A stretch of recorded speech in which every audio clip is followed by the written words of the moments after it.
서울의 한 노인 취업 지원센터, 취업 상담이 한창입니다. 대기석도 꽉 찼습니다. 꼭 하고 싶은 직병 쓰시면 될 것 같아요. 지난해 이곳에 접수된 구직 신청서는 2,200여 건, 1년 새 700명 넘게 증가했습니다. 사실 애들 키우고 결혼시키고 하다 보면은 사실 여유 자금 있는 사람들은 거의 그렇게 많지가 않거든요. 우리나라의 일하는 노인 비율은 34.9%로 OECD 국가 중 가장 높은데 회원국 평균의 2배에 달합니다. 2019년부터 하고 있으니까 금년하면 6년째 하고 있죠. 내가 건강하고 또 신체적으로 일할 수 있는 나이가 되면은 계속 하겠다는 얘기죠. 하지만 역설적으로 한국 노인이 가장 가난합니다. 노인 빈곤율은 40.4%, OECD 평균의 3배나 됩니다. 은행에 빚내는데 은행 이자를 한 달에 또 내야 되는데 그것도 못 내고 지금 빚만 지는 거지 지금. 가난의 굴레에서 헤어나지 못하는 건 노후 소득 보장 제도가 부족한 데다 저임금 일자리로 쏠리기 때문입니다. 정부 예산이 투입된 각종 노인 일자리 참여 노인은 74만 명에서 지난해 107만 명으로 늘었습니다. 하지만 대다수는 평균 월급 29만 원의 공익활동형 일자리였습니다. 이렇다 보니 몸이 고돼도 거리가 좀 더 나은 전단지 배포 아르바이트에도 노인들이 몰리는 현실입니다. 2시간 400장 돌리면 3만 원을 손에 쥘 수 있다고 합니다. 공공 일자리는 한 번도 생각 안 해봤어요. 한 달에 30만 원도 안 되던데요. 그게 뭔 도움이 크게 되겠어요. 정부는 올해 노인 일자리를 지난해 대비 7만 개 정도 더 늘리겠다고 밝혔지만 이대로라면 실질적 효과는 제한적일 수밖에 없습니다. 전문가들은 공공 일자리의 질적 향상과 더불어 정년 연장과 계속 고용 등으로 노인이 민간 일자리를 유지하도록 정부가 사회적 합의를 이끌어야 한다고 지적합니다. 기업들이 고령자를 적극적으로 고용하고 하는 부분에 대해서 정책적으로 바람직한 일이니까 나름 인센티브나 이런 것들을 통해 가지고 지원을 하는 게 필요할 것 같아요. 더불어 노인 빈곤율을 낮추기 위해 전체 노인의 70%가 받는 기초연금 제도를 손질할 필요성도 제기했습니다. 기초연금을 전체 노인의 70%를 커버하는 게 맞냐는 이야기가 굉장히 많이 나오고 실제로는 더 빈곤한 노인을 대상으로 조금 더 두껍게 지원하는 게 맞겠다. SBS 정성진입니다. 경쾌한 음악에 맞춘 현란한 춤 동작. 고도의 집중력으로 당구공을 겨냥하고 빠른 속도로 오는 탁구공을 힘껏 받아칠 때면 선수 못지 않습니다. 오케이, 한 번 더. 여기 모인 노인들은 대부분 70세 이상. 활동량은 젊은 층과 별반 차이가 없습니다. 온갖 마음이 젊은 노인, 이른바 욜드로 불립니다.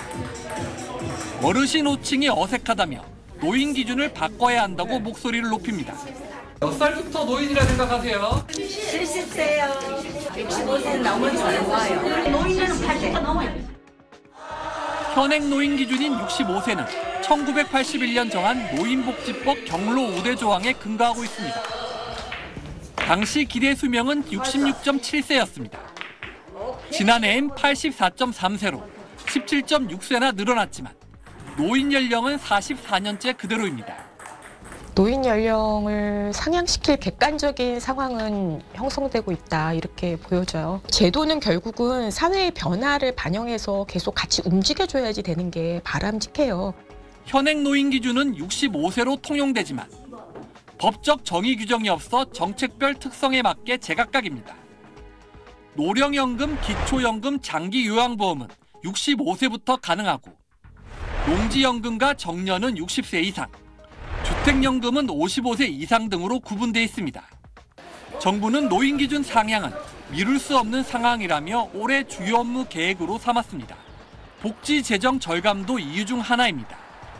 기초연금 수급 연령만 65세에서 70세로 높여도 연간 6조 8천억 원의 재정 절감 효과가 있다고 예산정책처는 분석하고 있습니다. 하지만 노인 기준 상향에 앞서 성결해야 할 과제도 있습니다. 제일 중요한 게 노인 빈곤율인 것 같아요. 그런 것들을 좀 대책을 마련한 이후에 노인 연령에 대한 이야기를 해야 되지 않을까 싶고요. 노인 빈곤율은 매년 높아져 노인 10명당 4명꼴로 빈곤 상태입니다. 노인 기준이 상향되면 각종 복지 수혜 연령도 늦어져 노인 빈곤이 심화할 수 있습니다. 노인 재정립을 더는 미룰 수 없는 초고령 사회. 파급 효과가 넓고 큰 정책인 만큼 세심한 접근이 필요합니다. SBS 권지윤입니다.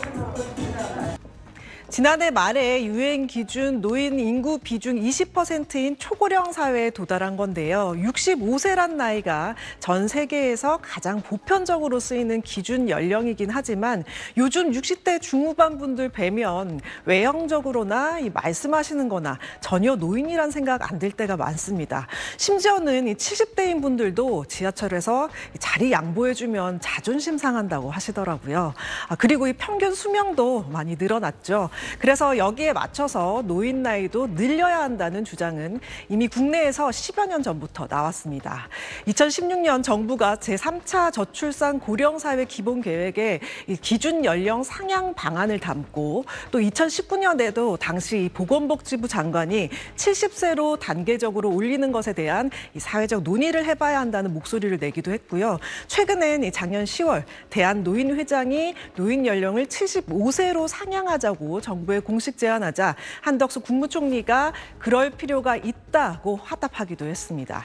특히 가장 중요한 건 나이 드신 분들 사이에서 몇 살을 도대체 노인으로 보냐, 그것도 중요하겠죠. 2023년 노인 실태조사에서 노인 스스로도 노인이라고 생각하는 연령은 71.6세로 나타났는데요. 우리가 보편적으로 쓰는 65세와는 6살 넘게 차이 나는 나이입니다. 왜 경제 얘기하는데 갑자기 노인 나이 얘기냐 하실 수 있는데 관련 있습니다. 빠른 노인 인구 증가는 급격한 경제활동 인구 감소를 불러오고요. 연금과 돌봄 같은 복지 수요가 더 늘어나게 됩니다.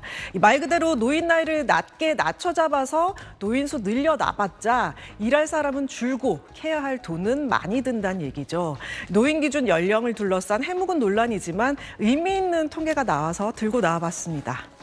네, 말씀하신 대로 이 법적인 노인 연령을 높이게 되면 국가 재정 부담은 줄어든다. 이런 새로운 통계가 나왔다고요? 네, 이 법적인 노인 연령을 65세에서 70세로 높이면 연간 약 6조 8천억 원을 절감할 수 있다고 나타났습니다. 우선 기초연금 재정이 크게 줄겠는데요. 이 국회 예산정책처에 따르면 2023년 기초연금 사업으로 나간 총 지급액은 약 22조 원 정도인데요. 계산은 단순합니다. 65세에서 70세 구간에 지급한 돈이 약 6조 3천억 원이고 70세 이상 지급한 총액이 15조 7천억 원 정도인데 수급 연령을 65세에서 70세로 높이면 딱 65세에서 70세 구간의 지급액만큼인 6조 3천억 원을 아낄 수 있다고 계산한 겁니다. 2024년의 경우 이 전체 지급액 약 23조 5천억 원 중에 70세 이상 지급액 약 16조 7천억 원을 제외한 6조 8천억 원 정도가 절감될 것으로 예측됐습니다. 또 이 노인 일자리와 사회활동 지원 사업의 경우도 지원 대상자 연령을 70세 이상으로 조정을 하면 상당히 재정 절감이 가능할 것으로 나왔는데요. 2023년에 6천억 원 가까이, 2024년에는 9천억 원 가까이 재정을 각각 절감할 수 있는 것으로 추산됐습니다. 네, 정부가 올해 이제 노인 기준 연령을 높이는 걸 다시 추진할 것 같은데 이 당장의 지하철 무임승차나 기초연금 등의 혜택에서 제외된 노인분들은 반발이 또 있을 것 같아요. 네. 올해 이거 올리는 거 가능할까요? 네. 노인 나이 올리자는 건 과거에도 여러 번 추진됐는데 노인 빈곤율이 그동안 발목을 잡아왔었죠. 네. 우리나라 노인 빈곤율이 세계 주요국 중 최고 수준으로인 것으로 나타났습니다. OECD와 한국개발연구원 KDI에 따르면 2018년 기준 처분 가능 소득으로 계산한 우리나라 노인 빈곤율은 43.3%로 OECD 회원국 중 가장 높은데요. OECD 평균 노인 빈곤율 13.1%의 3배를 웃도는 수준입니다. 특히 우리나라에선 나이가 많아질수록 질 좋은 일자리와 멀어지는 노동시장 구조 때문인데요. 노인이 빈곤하게 되는 주된 장애물 장애물로 꼽힙니다. KDI 보고서에 따르면 연령이 높아질수록 반복적이고 신체 직무 성향은 높아지는 것으로 나타났는데요. 노인들이 상대적으로 임금을 적게 받고 덜 노련해도 되는 일자리에서 더 많이 일하는 걸 의미합니다. 그러니까 이 노동시장이 충분히 일할 능력이 있는 나이 많은 사람을 기피하고, 그래서 이 사회는 더 많은 노인들을 케어해야 하는 악순환이 계속될 수밖에 없는 겁니다. 네, 한 기자 잘 들었습니다. 보건복지부는 올해 주요 업무 중 하나로 노인 연령 상향을 공식화했습니다. 노인 인구가 전체의 20%를 넘는 초고령 사회 진입에 따른 대응입니다. 당장 법 제도 개선보단 사회적 논의에 방점을 뒀습니다. 사회적 인식 변화를 고려하여 노인 연령에 대한 사회적 논의가 한 걸음 나갈 수 있도록 계기를 마련해 나가겠습니다. 현재 법적으로 노인의 기준은 65세. 지난 1981년 제정된 노인복지법이 근거인데 당시 기대 수명은 66.7세였습니다. 지난해 기대 수명은 84.3세로 17.6세나 늘어났는데 노인 기준은 44년째 그대로입니다. 지난해 10월 이중근 대한노인회장은 노인 기준을 75세로 상향한 것을 정부에 공식 제안하기도 했습니다. 지난해 발표된 노인 실태 조사에서도 노인으로 생각하는 연령 기준은 평균 71.6세로 나타났습니다. 노인 기준 나이를 올릴 필요가 있다는 데는 공감대가 있지만 구체적인 나이 결정에는 난항이 예상됩니다. 현행 65세로 맞춰진 지하철 무임승차, 기초연금, 보험료 납입 연령, 장기 요양 등 각종 복지수당과 서비스도 조정돼야 하기 때문입니다. 특히 노인 연령 상향은 현행 60세 이상인 정년 연장 문제와도 직결됩니다. 세대별 요구가 다를 수 있고 기업과 노동자 간 의견 차이도 감안해야 합니다. 노인 연령 상향은 지난 박근혜 정부 때도 한 차례 추진됐다가 불발된 전력이 있습니다. 이번엔 전 부처가 함께 적극적으로 나서서 사회적 합의를 이끌어내야 한다는 목소리가 높습니다. SBS 권준입니다. 노인들이 주로 찾는 서울 종로구의 한 시장. 추운 날씨지만 골목 좌판마다 구경하려는 어르신들이 몰렸습니다. 시장 입구엔 정부가 구매 비용을 보조하는 보청기 지원 사업 홍보가 한창입니다.